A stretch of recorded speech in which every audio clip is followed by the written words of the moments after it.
Good afternoon, D&D, TikTok, and beyond. Welcome to Roll for Cake, inspired by invention Aardia's Roll for Sandwich. Let's go.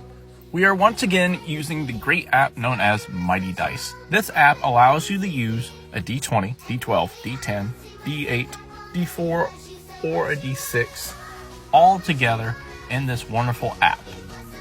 Now, let's hope our Mighty Dice can help us with our roll today. Let's see what we got first.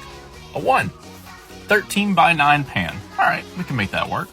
So what you want to do is grab a 13 by 9 pan. I just bought this cheap aluminum foil pan from the store. All right, let's roll for our type of cake. I'm very interested to see how this goes. 3, devil's food cake. All right, that'll be good. So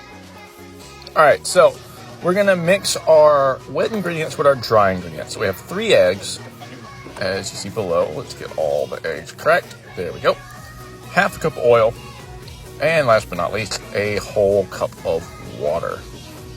Once all the wet ingredients are with the dry ones, you're going to mix them up with a whisk or a mixer, even a fork if you need be. And make sure to combine it completely, like I did not. So I have to mix it extra while it's in the pan itself. Once we get done with this, we gotta shift it, make sure everything is equal, and bring it to that oven at 350 degrees for about 25 to 30 minutes. All right, let's roll our icing, which is an 8. Mint icing. Okay, mint icing could work real well with this. Chocolate and mint, they work together. So I'm just gonna take some mint extract and pour it over some simple sugar white icing. It's always good to use a icing with no flavor, so the mint doesn't contrast with the flavor that's already incorporated into the icing.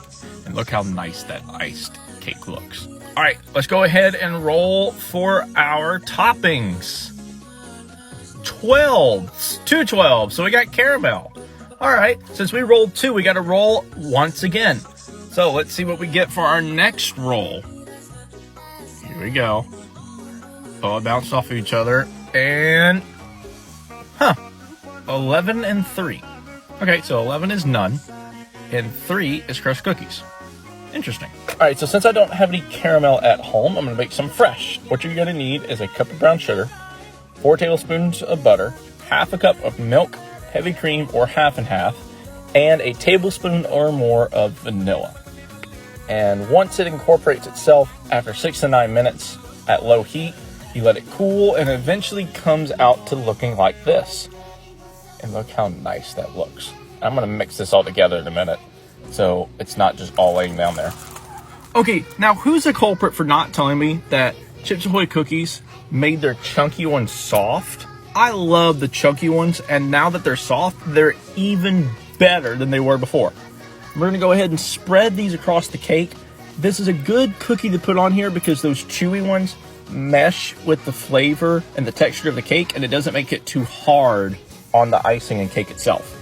All right, let's hope our Godzilla shrine can help us with our D20 Noemi. Hey, that's not bad at all. 18 white chocolate chips. So I think this has turned out pretty good. No craziness really, but you know, it kind of looks like a granola bar, like one that you would pull out of one of those little packages they eat at school. This looks cool, but it also looks like the surface of Mars, if you think about it. Well, I'm real hungry. I hope this gets rid of my hunger. This is interesting. For some reason, this cake tastes like S'mores the cereal.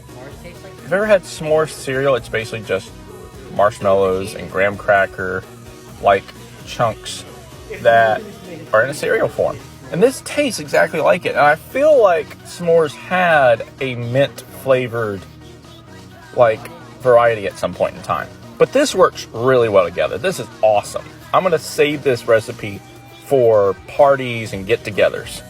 Now, in my personal opinion, I'm gonna give this a 9.5 out of 10, and I'm gonna call it, picture this, the Spotted Mars granola cake.